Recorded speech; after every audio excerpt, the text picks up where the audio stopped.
Oh, And wow. so I recorded those videos, just simple, I don't know, a minute or so video. I'm not even sure how long they were. I did a one-time take on all of them, recorded them all, put the content together. And now every client that comes through, if they're shopping, I just drop them in there. And then over the next 10 weeks, they get a video from me. Hello, and welcome to another episode of Mortgage Influencers, where we bring you professionals who share insight into the latest trends, tips, industry technology, and services to help you be a mortgage influencer in your mortgage business. Okay, so if you guys can see this, welcome to the Mortgage Influencers podcast. I'm Scott Schang, and Ginger is on a flight. I think Frank is on a call. Carl may or may not drop in, so it's going to be me and the prestigious David Wakefield, and we're going to have a conversation about what kind of things we're working on, to be mortgage influencers in this market, right? What kind of things are we bringing in? How are we using content? How are we getting the message out there? So, David, thanks for joining us. Anybody watching, listening, please feel free to jump in. Let's make this a conversation. Why don't you tell me what you're working on? I mean, it's it's a tight market. What are you seeing, and how are you reacting to it? What are you seeing out there? Sure. Great question. So, well, today I've been working on a bunch of phone calls, right? I think I've had about 33 calls made and talked to a bunch of people. So I'm just knocking out calls right now. And I'm sending follow-up videos to those people as well. That is one of the things I'm doing on the video side, just to make sure that I'm connecting with those individuals. Go ahead. Well, let's unpack that real quick, because I think that's sure. really, I think that's that's so important, and I don't want to gloss over it. You're calling, you're picking up the phone and calling people, right? Like, we can't forget the basics in markets like this. Sure. So when you're calling them, what is the video that you're sending, that you're responding? I mean, who are you calling? What's the message? Are you just leaving the video using bomb, or kind of unpack that a little bit? Yeah, certainly. So all the above in some cases, right? But today the message is basically I'm just calling my company generates an email every morning that has active leads that are kind of in a TBD pipeline. And so I just basically consumers. Oh yeah, exactly. Consumers today, right? So I just figured I'd open up that, and I know it's supposed to be, if you're following the DSP, a database day to day, I believe, but I wanted to go ahead and try to reach out to those consumers. Just because I know they've been looking, right? And obviously we need loans today. So in the mindset of loans today, I'm trying to touch all those people. And I do a lot with bomb, and we'll go into that in a minute, but these have just been very simple, just, hey, Scott, I just, it was great talking to you earlier. Just want to drop you a quick text, want to make sure you have my contact information in your phone as well.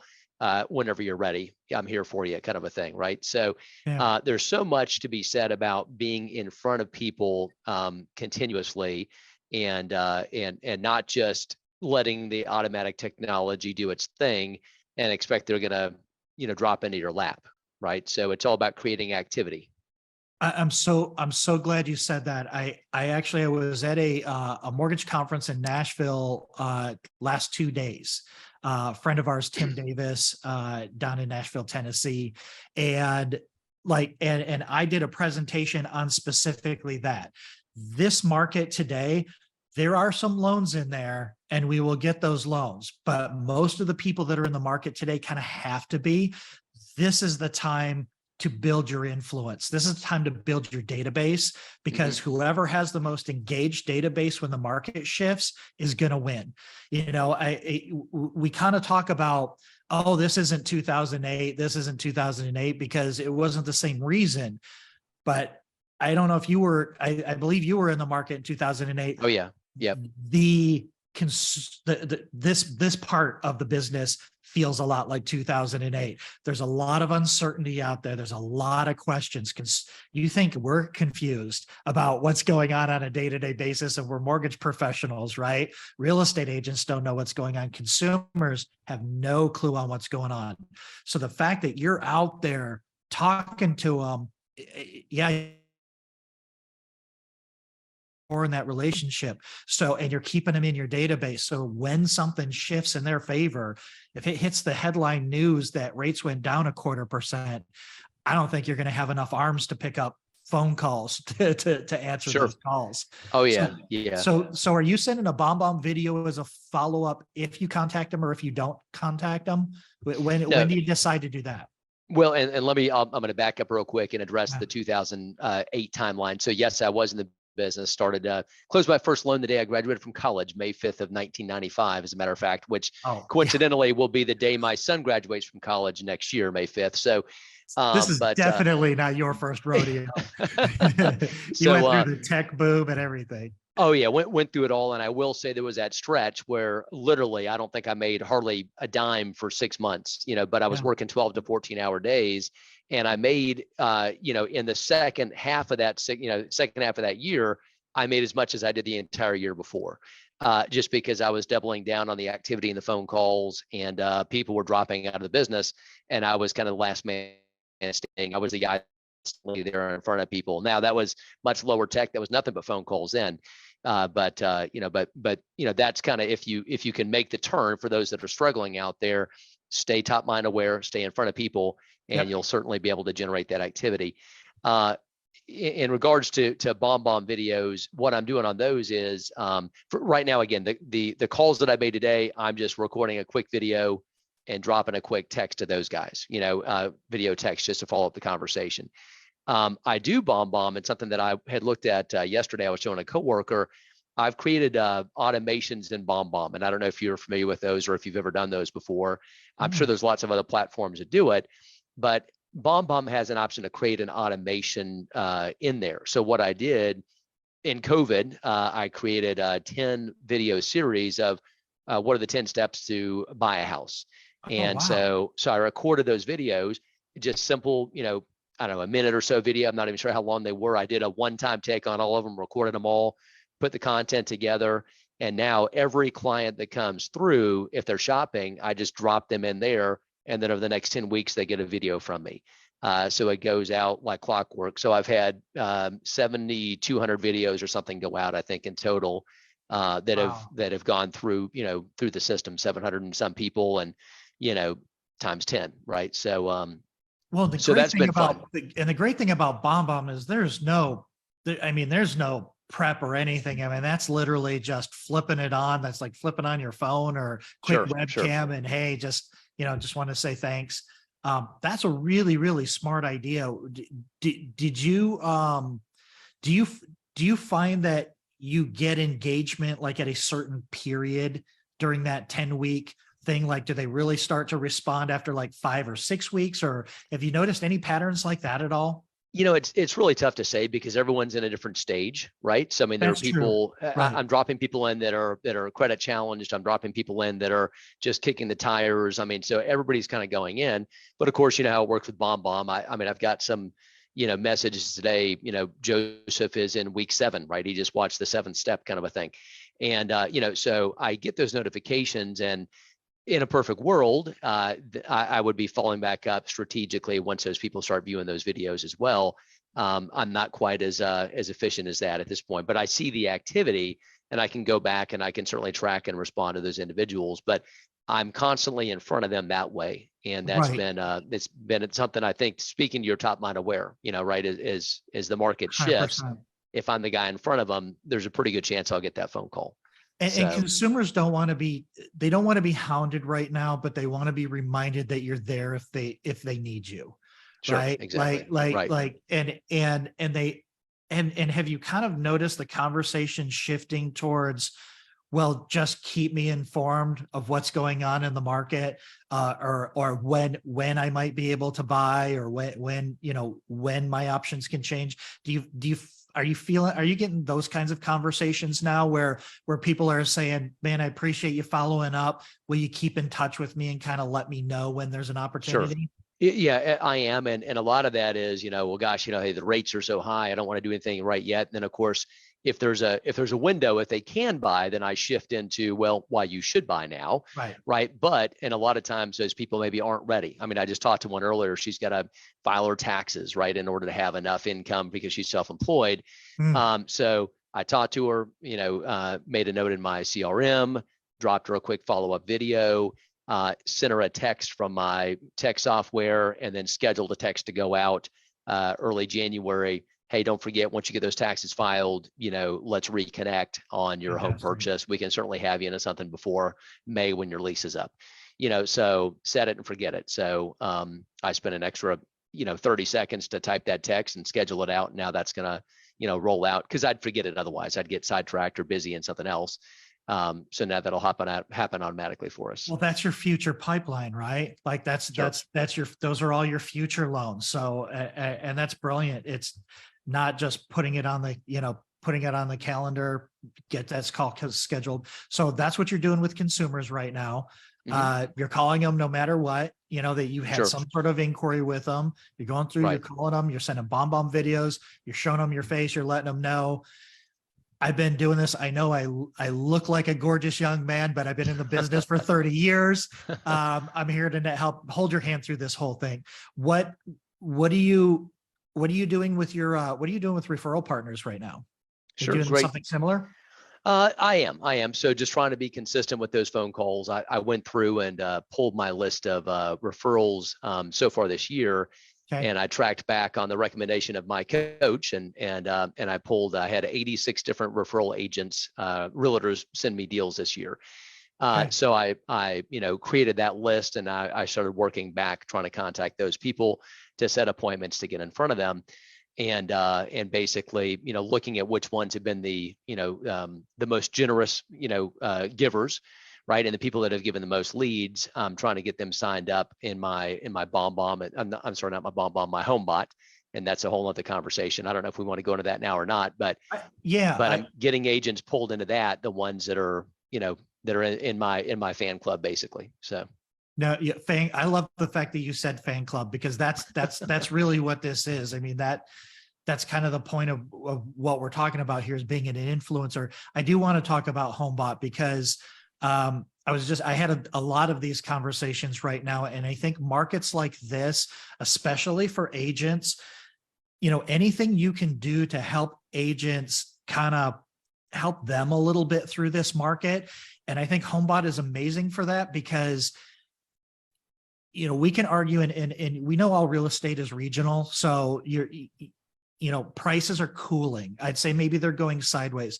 I don't know if home values are dropping as much as aggressive pricing strategies are not working anymore. So you're starting to kind of see some of that. But what I love about HomeBot is if they're not monitoring their past clients, and sending them what their home values are, there's a lot of folks out there that they're going to want to stop the equity from bleeding. If they start seeing that their home value is leveling off or even going down a little bit, they're going to be like, man, we've been wanting to move, but the rates were so high.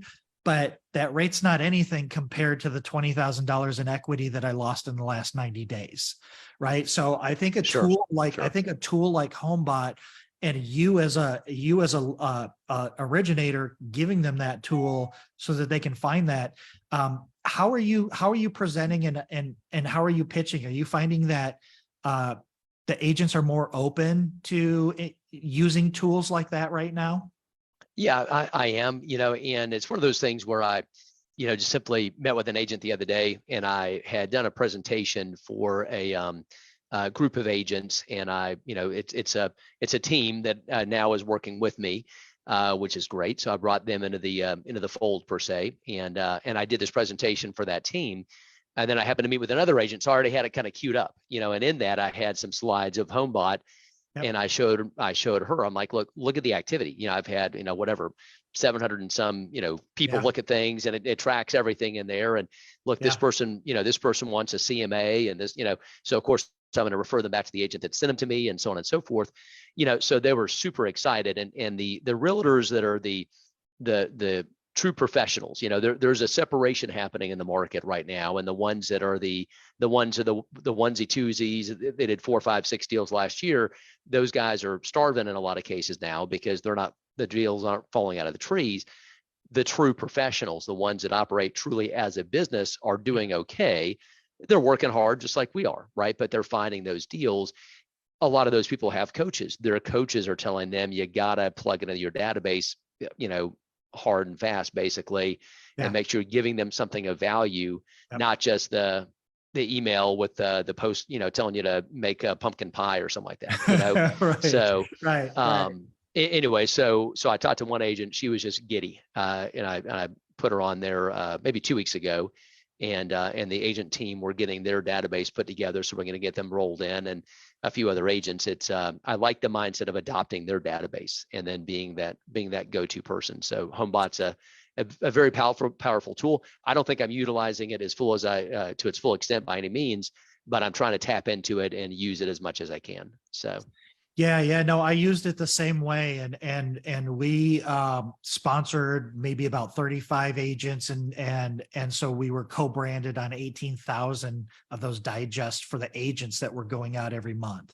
Sure. And it's a powerful strategy, and I think right now in this market, because agents, like you said, it seems like a lot of agent marketing is, a lot of marketing is out of the box, very canned, very generic, and it's not market specific.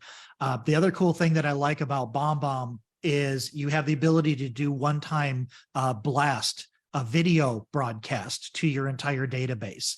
So teaching agents how to do a market update. Hey, what's going on in this zip code? What's happening? Is your home value really dropping, or is, our price or offer prices just starting to feel downward pressure and coming down? And doing one of those a month and broadcasting that through HomeBot.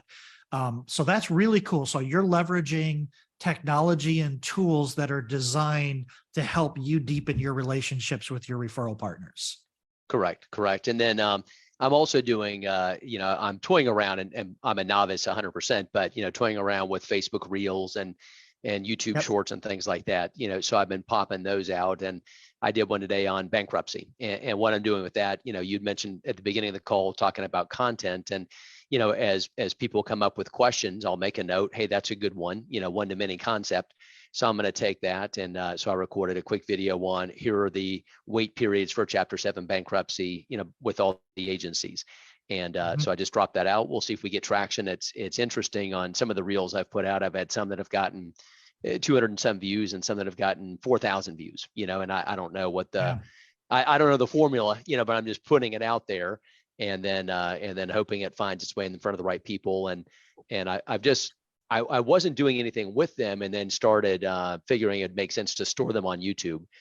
So I created a YouTube channel. So I'm now taking those shorts or those reels, and I'm dropping them over on YouTube and warehousing them there. And then with that, what I've started doing is, as those questions start to come up with real estate agents asking about a specific program or a specific situation, I'll address it obviously in their, I'll email them specifics, but I'll also drop those videos in there where I'll say, hey, here's a quick video, in 1 minute, it kind of will give an overview of that program or of the situation that your client might be in. So, and again, I'm just starting with that, but I'm trying to push more people to the YouTube channel and to get some of those videos viewed. So. Well, and even the ones you don't push, getting that content out there now makes you searchable on Google and YouTube. Google is still the #1 search engine in the world. YouTube is #2, but amongst millennials, YouTube is the #1 search engine in the world by a long shot. It's not even close compared to any other social platform, not TikTok, not Instagram, not Facebook, it's YouTube. And if you look at those demographics, it's important to get that stuff out there. And I love what you said about repurposing, because that's the great thing about creating content. And that's kind of my line. Every time you create a piece of content, you're cloning yourself. And so you're deploying an army of clones of you referring business back to yourself. And when you can do that video once and then repurpose it on those different platforms, it's interesting. You said that. I'm gonna drop you a content nugget right now, and let's just keep this amongst us. There's only a handful of us sitting here, because we want everybody doing this. A great topic right now that I'm seeing a ton of traffic on my platforms is owner-occupied duplexes, low down payment duplexes. And there are some really cool spins there. If you buy a duplex and you rent out the one half, then you just cut your interest rate in half. There's like these kind of analogies and metaphors. In the last 4 months, we've had 8,000 visitors to 2 blog articles, spending an average of 6 minutes on each article. And Wow. on owner-occupied, low down payment, owner-occupied duplexes. So like Freddie Mac Home Possible allows duplexes 3% down, FHA 3.5% down. That's a really, really cool topic that's getting a lot of traffic too. So, man, you're absolutely hitting everything. I talked to a lot of people about what they're doing, and you are on top of it. So, Well, I mean, do you feel like you're doing enough? I mean, you're keeping busy, and you kind of said back in 2008, you were working 80 hours a week and not making any income, but you were putting in the effort and getting it out there. How do you kind of feel about your progress right now? Yeah, I think it's similar, right? Because I mean, I talk to people all the time, right? I closed 1 loan, I closed 2 loans last month, that's it. And they're complaining about things. And I'm like everybody else right now. I don't have a builder account, or I don't have anything that's preset, but I look at it every month and I start fresh. I'm broke every month basically, and start from scratch. And, and I'm looking at it going, man, I don't have any loans in the hopper for November. Well, I went from no loans to, 10 loans or something, right? Just because I was doubling down on efforts, and I created the activity and put loans in there. And, now I'm doing the same thing for December, just hustling, just trying to find, find that combination. There are people out there, and something that I had shared at one of our annual meetings was, when you look in your local MLS, and I happened to pull that data, and I looked and I saw that in my local area, there was, 2,200 sales, right, in the area. I don't need 2,200, hell, I'll settle for 22, I mean, there's plenty of business out there. It's just a matter of getting in front of the right people. Yes. Right. And there are people that are doing the business. So how can you align yourself and get your way in the path of those individuals? How can you add value to those people that are actually selling the real estate? There's tremendous opportunity. It's just a matter of adding value and kind of being the last man standing per se, perhaps in some cases, for the people that are struggling right now. Well, and stepping up and being a thought leader and being I kind of call this a silver lining strategy when it comes to content, is the like 2008 real estate and mortgages back in the 24/7 news cycle, right? So they're talking about the inflation and rates keep going up and home prices dropping. But in every single one of those stories, there's a positive message. So if home values start to level off or cool off, that actually is good news for buyers that were on the fence, that couldn't buy for the last couple of years. If they can afford to buy now, then they can lock in their payment, and the chances of them lowering that payment in the future is probably high 90%. Nobody knows for sure what the market's going to do in the future, but if it has anything to do like what we've seen in the last 25 years, it's cyclical. They go up, they go down, and it recovers, and it's kind of like this balancing act. So hustling, maintaining those relationships, and I would encourage everybody listening to add the KPI to your daily activities of how many new people can you add to your database, because those are people that you can keep in your sphere of influence, that you can deliver content to, that you can help guide them through this. And there's nobody better than us, people like you and people that are taking the time to, come in and join us on this podcast and kind of listen to what other people are doing. There's no better time right now than to just be out there and be a leader. Like be a leader. Don't be afraid. You don't have to have the answers. You just have to be able to interpret the market around you. And that doesn't mean you're making predictions on what's going to happen and just take this 6-month ARM because rates will be down in 6 months. So I'll just refinance you. Stay away from that stuff. Like you want to build, because if the rates don't go down in 6 months, you're going to lose relationships. Lose relationships with your realtors and your things. I'm seeing a lot of that kind of thing. And I don't want people to be enticed by some of these buy down strategies and that they're not explaining them properly and short-term ARMs and things like that. Right. So right. What Man, so this is fantastic, Dave. This is, I really appreciate you coming on and sharing this. This is just you're doing absolutely everything that you should be doing in this market. And you can't worry about results. You got to just worry about your effort, right? And Sure. you know what you need to do. We're coming up on the top of the hour. What kind of advice would you give to everybody listening right now? I mean, you've been in the market for a long time. You've seen a lot of these kind of shifts. What can you share to kind of give everybody something to hang on to? So I'll give you something on that real quick. But before I do, my daughter, by the way, is one of those people who is probably on your blog about buying a house, right? Because she's in that house hacking mindset right now. So she and I are actually working on getting her a house, and she's all about that rental income. Yep. So we're breaking that down. So I haven't done anything on that. So I definitely I was going to say deeper. that should be a video journal of you and your daughter doing this. Yeah, that's a good point. Yeah, so we may have to do that. So anyhow, but as far as what to do, I mean, it's not, the mortgage business is simple. It's just not easy, right? It's a simple business. It's picking up the phone. That phone's a cash register. Pick it up, and the more you dial, the more it spits money out at the end of the day. And it's just being top mind aware. You got to be in front of people and finding unique ways to do so in some cases, because you've got to stand out, because there are a lot of other loan officers out there that are just dialing and dropping, right? Because they're not going to make they've made a couple of phone calls, they're not going to make the turn, right? So they're going to peter out. So you got to be able to just stay the course, be that consistent person that is always there.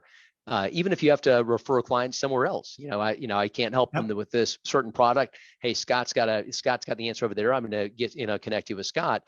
You want to be that go-to person for all things mortgage. And even if you can't handle it yourself, you want to be the connector. And if you play that connector role, then you'll always be at the top of their list of who to call. And then, that's certainly going to yield more opportunities. And it's all about that just ask. I mean, as I'm making all of these calls today, I'm hitting them all at the 3x3 at the end of the day. Hey, who else family, friends, coworkers that need to buy, sell, do a debt consolidation or renovation refinance, or have questions about have questions about what's going on in the market. Sure, exactly. It's as simple as that. I mean, that's one of the things that I was the way that I like to spin it is our job is based on how many conversations we can have about mortgages. That's just it. Picking up the phone is getting it. But any way you can have that conversation, it doesn't matter whether they're ready to buy now. We've got technology and databases and bomb. Just keep having those conversations, as many conversations as you can. Eye on the activity, not on necessarily where the loans are kind of come from, because they're going to come. The activity, the loans are going to follow if you do the activity. And if you stick with it and you do it every day. Well, and I'll throw one thing, and I know we're at the top of the hour, so we got to go. But mortgage coach, I'm a huge mortgage coach guy as well. And people right now, it's payment, right? It's all data and documents, right? However you want to look at it, right? It's all the remove the emotion, it's the numbers. So I was talking to a client last night, locked him in. Rate was higher than I thought it, should be, right? Like everybody in that situation where you scratch your head and say, my gosh, it's higher than what I would like to quote this guy. But hey, your payment's $2,100, your cash to close is whatever, $46,000. Are you good with that? Okay, yes, I am. We didn't even discuss the interest rate. I just sent him the mortgage coach numbers. Here's a couple of options, 3 or 4 options. Pick one. Here's the payment. Here's the cash. Are you good? Yes. Locked in, paid for the appraisal, ordered on a rush today. I'm going to close him before Thanksgiving, actually, in this guy's case. And it's a $600,000 deal, which is bigger than what I normally do, because my average is, probably 250 or something. But anyways, I'm not on the California coast. But anyways, so it's just payment and cash, and that's what it is. Forget about the rate. I had an old timer tell me a long time ago when I got into the market, the customer doesn't write the interest rate on their mortgage check to make their payment. They write their payment amount on the check to make their mortgage payment. And that's all they care about. We got to stop worrying about rates. It's about affordability. And if they can afford, it's always a good time to buy, because we know the value of home ownership and generational wealth. Right? Exactly. All right, buddy. Well, thank you so much. I really, really appreciate you sharing all of this stuff. There's so much good information that you shared. I hope that was helpful to everybody. Join us next week. I think we have Danny Ruiz, and then I think we have Rob Chrisman in a couple of weeks. So that should be a really interesting conversation as well. So David, thank you so much. And I really appreciate it. And I will probably see you in Nashville next week. Right. I will actually not be there. So my wife, okay. we got something else going on that, unfortunately. So I'll look for the cliff notes and Danny is a rock star. If you guys don't know Danny, you got to tune in for Danny. He's all over TikTok and social media, and he's doing it right for sure. He's got a great story. Yep. All right, man. Thank you so much. Keep up the great work, and we'll probably check in with you later. All right. Sounds good. Hey, thanks so much, everyone. David. You're welcome. Bye for now.